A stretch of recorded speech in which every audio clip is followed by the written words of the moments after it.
বিসমিল্লাহির রহমানির রহিম। প্রিয়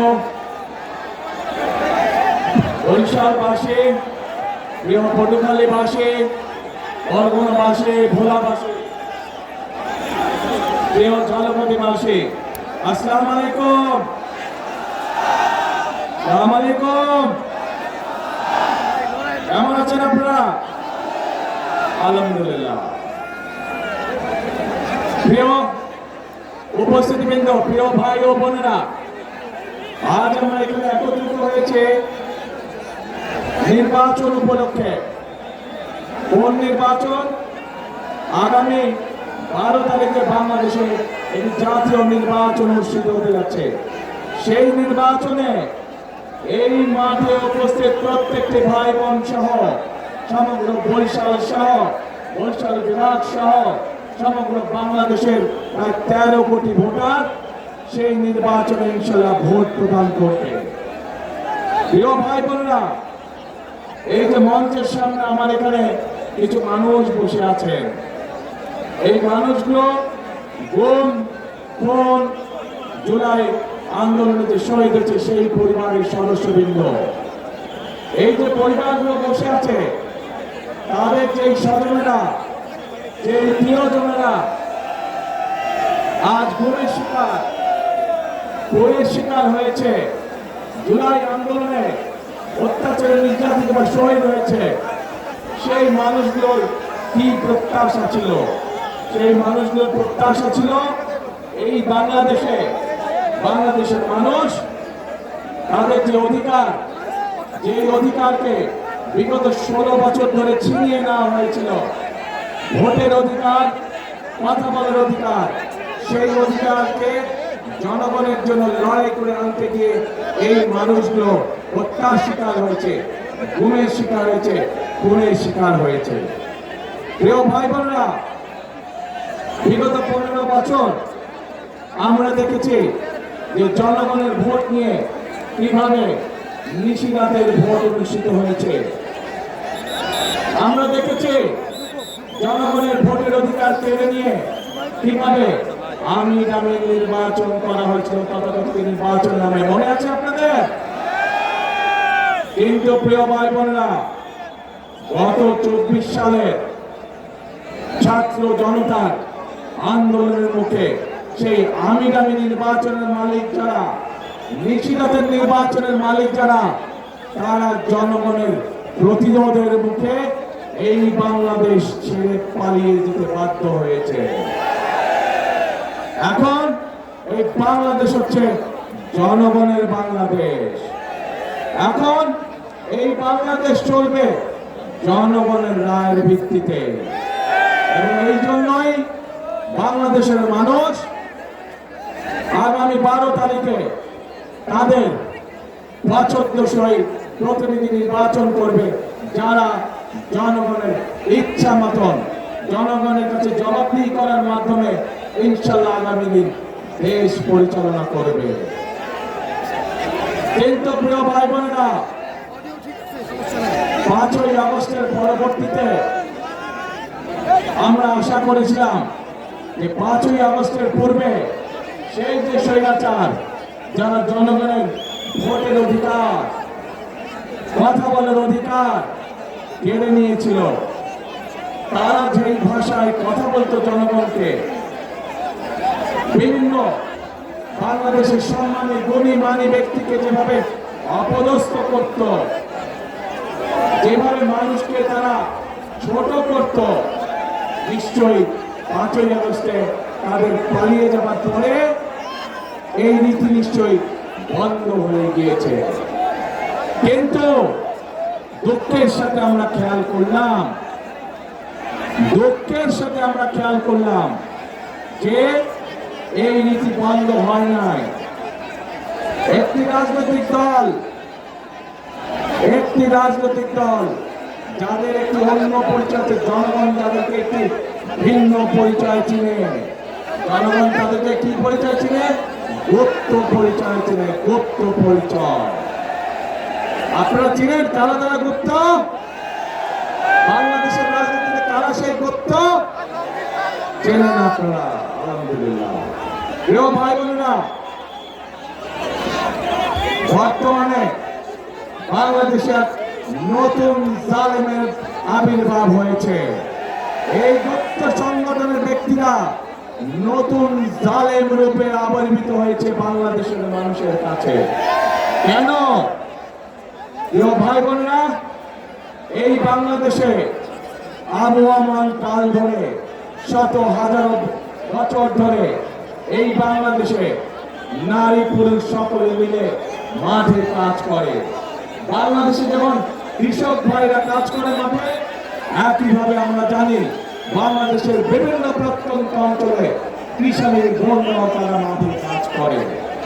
প্রিয় ভাই বোনেরা, শুধু মাঠেই নয়, বিভিন্ন কল কারখানায় আমরা দেখেছি আমাদের মায়েরা, আমাদের বোনেরা, আমাদের নারীরা তারা পুরুষের পাশাপাশি কাঁধে কাঁধ মিলিয়ে কাজ করে। তারা যে গার্মেন্ট শিল্প নিয়ে সমগ্র পৃথিবীতে আমরা গৌরব বোধ করি, সেই গার্মেন্ট শিল্পই টিকিয়ে রেখেছে এই দেশের নারী সমাজ, এই দেশের মা বোনেরা। প্রিয় ভাই বোনেরা, আজ আমরা অত্যন্ত কষ্টের সাথে দেখছি, অত্যন্ত ঘৃণার সাথে দেখছি এই যে নতুন জালেম, যাদেরকে মানুষ গুপ্ত হিসাবে চিনে, এই জালেমদের নেতা সে 2 দিন আগে প্রকাশ্যে বলেছে বাংলাদেশের নারীদেরকে সে একটি অত্যন্ত কলঙ্কিত শব্দ দিয়ে ব্যবহার করেছে। প্রিয় ভাই বোনেরা, যেই ব্যক্তি বা যেই দলের তার দেশের মা বোনদের প্রতি বিন্দুমাত্র শ্রদ্ধা নেই, যেই নেতা, যেই দলের নেতা কর্মীদের নিজের দেশের মা বোনদের কষ্টের প্রতি বিন্দুমাত্র সম্মান নেই, তাদের কাছ থেকে আর যাই হোক বাংলাদেশ কখনো অগ্রগতি আশা করতে পারে না। তাদের কাছ থেকে আর যাই হোক বাংলাদেশের মানুষ আত্মসম্মানমূলক কোন মর্যাদাপূর্ণ কোন আচরণ আশা করতে পারে না। প্রিয় ভাই বোনেরা, এই জালেমদের একটি কথাই শুরু বললাম, আমি আপনাদেরকে আরো একটি কথা বলছি। তার আগে বিবি খাদিজার সম্পর্কে আপনারা জানেন না? আমাদের প্রিয় নবী করিম সাল্লাল্লাহু আলাইহি ওয়াসাল্লামের স্ত্রী এই বিবি খাদিজা, উনিও একজন কর্মজীবী মহিলা ছিলেন। উনিও একজন কর্মজীবী মহিলা ছিলেন। ওনার নিজের ব্যবসা বাণিজ্য ছিল, যেখানে নবী করিম সাল্লাল্লাহু আলাইহি ওয়াসাল্লাম নিজেও কাজ করতেন।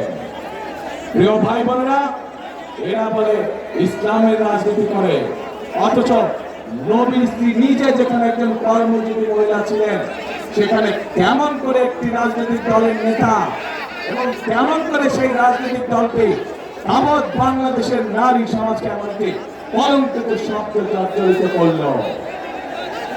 প্রিয় ভাই বোনেরা, বদরের যুদ্ধ নিশ্চয়ই আপনারা জানেন কম বেশি সবাই। সেই বদরের যুদ্ধে হযরত আয়েশা তার নেতৃত্বে পরিচালিত হয়েছিল, তার নেতৃত্বে যুদ্ধের সকল সরঞ্জামাদি সরবরাহ করা হয়েছিল, তার নেতৃত্বে যুদ্ধে যারা আহত হয়েছিল সেই মানুষগুলোকে নার্সিং দেওয়া হয়েছিল, ট্রিটমেন্ট দেওয়া হয়েছিল। আজকে আমরা ইসলাম ধর্ম বলে, আমরা আমাদের দেশের সামাজিক অবস্থান বলে, সকল জায়গায় নারীদের একটি শক্তিশালী অবস্থান আছে এবং আমরা কোনোভাবে অস্বীকার করতে পারবো না। এই নারীদেরকে পেছনে রেখে, এই নারীদেরকে ঘরে বন্দি করে রেখে কোনোভাবেই আমরা বাংলাদেশকে সামনে যেতে পারবো, এটি আমরা কখনোই মনে করি না। এবং সেই জন্যই দেশনেত্রী খালেদা জিয়া যখন দেশ পরিচালনার দায়িত্বে ছিলেন, উনি বাংলাদেশের নারীদের শিক্ষা ব্যবস্থাতে সম্পূর্ণ বিনামূল্যে করে দিয়েছেন ইন্টারমিডিয়েট পর্যন্ত। প্রিয় ভাই বোনেরা, আজ সময় এসেছে আমাদের দেশ গড়া, এবং দেশ যদি গড়তে হয় প্রত্যেকটি নারী পুরুষকে কাঁধে কাঁধ মিলিয়ে কাজ করতে হবে আজকে। তা না হলে এই দেশকে আমরা আমাদের প্রত্যাশিত বাংলাদেশ হিসেবে গড়ে তুলতে পারবো না। প্রিয় ভাই বোনেরা, সেজন্যই আমরা এই নারীদেরকে, বিশেষ করে গ্রামের খেটে খাওয়া নারী যারা, শহরের খেটে খাওয়া নারী যারা, কর্মজীবী নারী যারা সহ সকল গৃহিণীর কাছে, সকল পরিবারের মাদের কাছে আমরা ফ্যামিলি কার্ড পৌঁছে দিতে চাই, যার মাধ্যমে আমরা এই নারীদেরকে ধীরে ধীরে অর্থনৈতিকভাবে স্বাবলম্বী করে গড়ে তুলতে পারি, যেন তারা পুরুষের পাশাপাশি পরিবারে, সমাজে, দেশে অর্থনৈতিকভাবে শক্তিশালী ভূমিকা রাখতে পারে। প্রিয় ভাই বোনেরা, আসুন এবার থেকে ওই যে গুপ্ত সংগঠনটির কথা বললাম, যারা বাংলাদেশের নারী সমাজকে অপমানজনক শব্দ ব্যবহার করে, আরেকটি ঘটনা বলি তাদের আরেক নেতা, যার বাড়ি কিনা কুমিল্লা জেলায়, সেই নেতা কিছুদিন আগে তাদের এক দলীয় সমাবেশে বলেছে তাদের কর্মীদেরকে যে 12 তারিখ পর্যন্ত আপনারা জনগণের পা ধরবেন, তারপরে বাকি পরবর্তী 5 বছর জনগণ আপনাদের পা ধরবে। প্রিয় ভাই বোনেরা, চিন্তা করুন, এইরকম কথা কে বলতে পারে যে 12 তারিখ পর্যন্ত তাদের নেতা কর্মীরা জনগণের পা ধরবে, তাহলে 12 তারিখের পর থেকে জনগণ তাদের পিছিয়ে পিছিয়ে ঘুরবে, জনগণ তাদের পা ধরবে। এই কথা থেকে প্রমাণিত হয় কি তাদের মেন্টালিটি, কোন পর্যায়ের মানুষ হলে তারা জনগণকে এরকম তুচ্ছ তাচ্ছিল্য কথা তারা বলতে পারে। প্রিয় ভাই বোনেরা, এইসব লোক যদি নির্বাচিত হয়, এইসব লোক যদি দায়িত্ব পায়, তাহলে আজকেই আমাদের কাছে পরিষ্কার হয়ে যাচ্ছে যে জনগণের ভাগ্যের কি দুর্বিষহ অবস্থা হবে, দেশের মানুষের ভাগ্যের কি দুর্বিষহ অবস্থা হবে। যাদের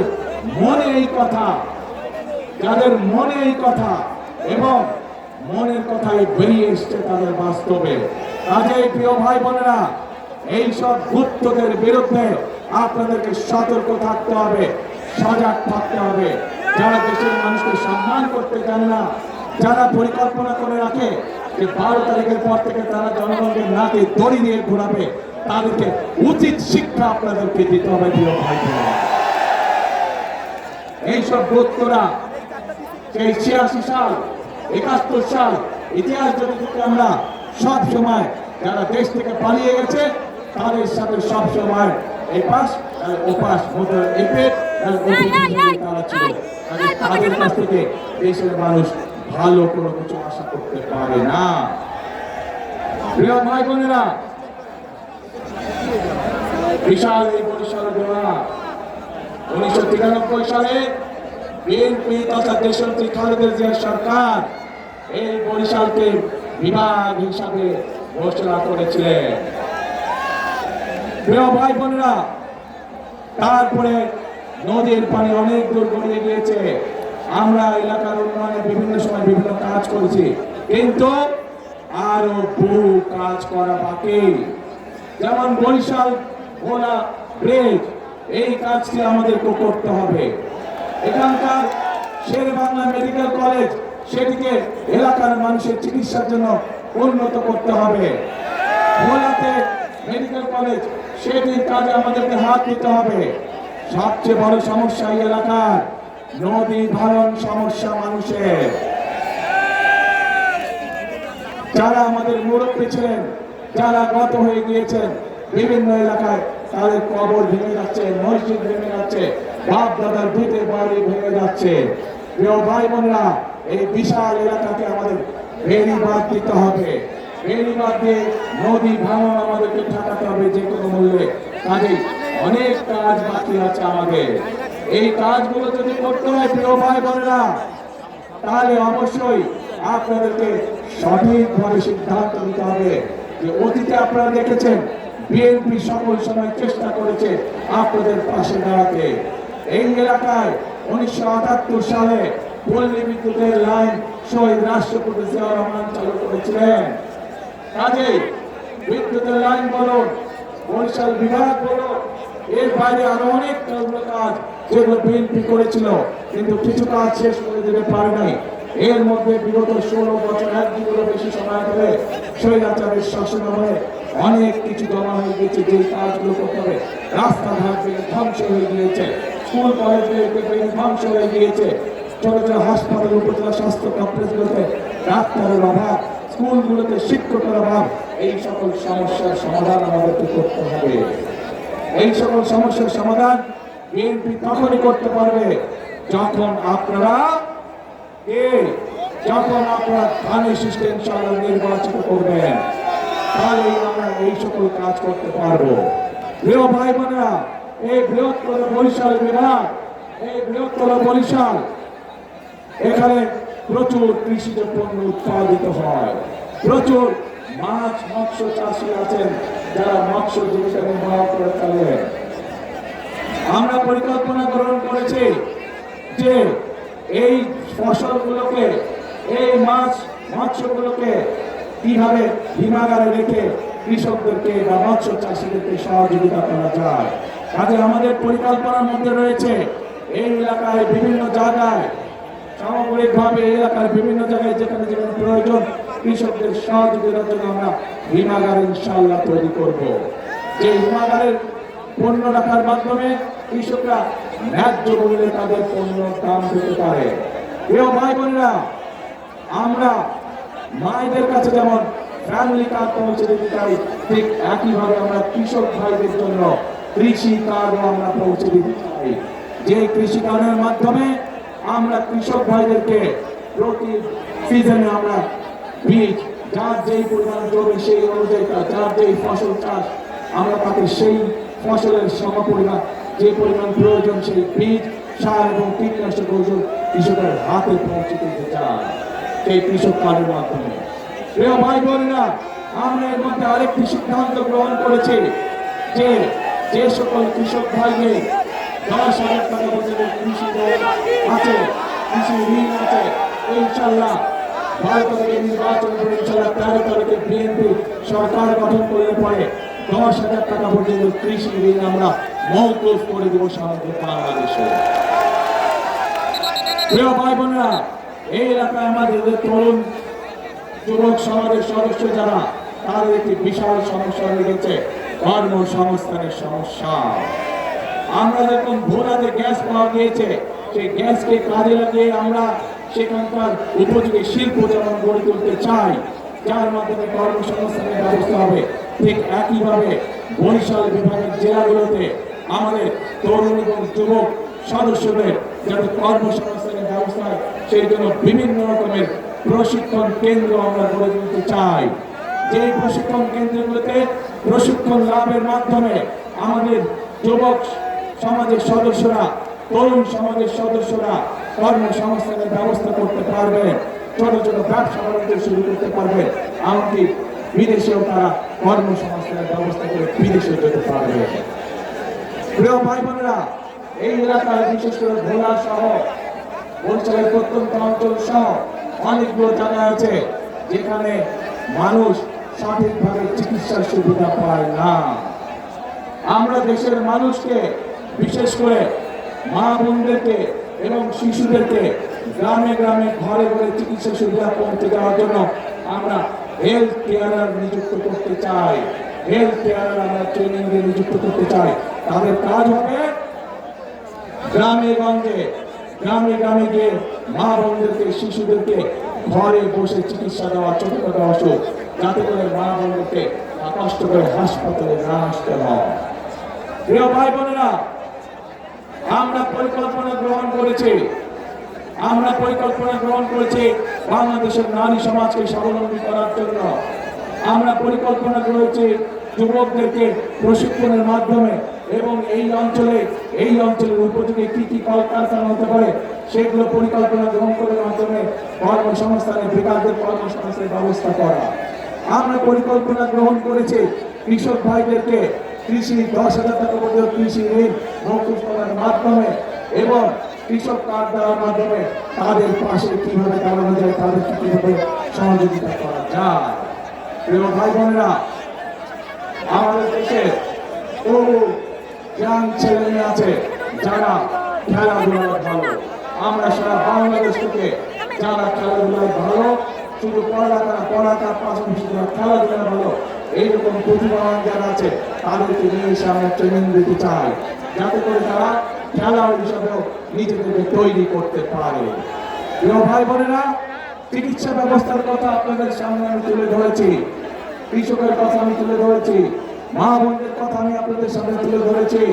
আমি তরুণ যুবক সমাজের যারা কর্মহীন আছেন কি করে তাদের কর্মের ব্যবস্থা করা যায় সেই বিষয়ে আমরা তুলে ধরেছি। কেন এই পরিকল্পনাটা গ্রহণ করেছি আমরা? এই পরিকল্পনাগুলো আমরা গ্রহণ করেছি কারণ আমাদের লক্ষ্য, আমাদের উদ্দেশ্য হচ্ছে জনগণ, এবং জনগণের ভাগ্য যদি পরিবর্তন করতে পারি, আমরা জনগণের ভাগ্য পরিবর্তন করতে পারি, তাহলে এই দেশকে সামনের দিকে নিয়ে যেতে হবে। প্রিয় ভাই বোনেরা, ওই গুপ্ত সংগঠনের নেতা যেমন বলেছে 12 তারিখ পর্যন্ত জনগণের পা ধরতে, আমরা তার উল্টাটা বলি। আমি আমার নেতাদেরকে, আমি আমার কর্মীদেরকে বলি 12 তারিখ থেকে না, আপনারা 13 তারিখ থেকে আগামী 5 বছর জনগণের পা ধরে থাকবেন। কারণ আমরা দেখেছি জনগণের শক্তি যার পিছনে না থাকে, জনগণের সমর্থন যার পিছনে না থাকে, তার পরিণতি কি হতে পারে 5 তারিখ 5ই আগস্ট আমরা দেশবাসী তিনি প্রত্যক্ষ করেছে।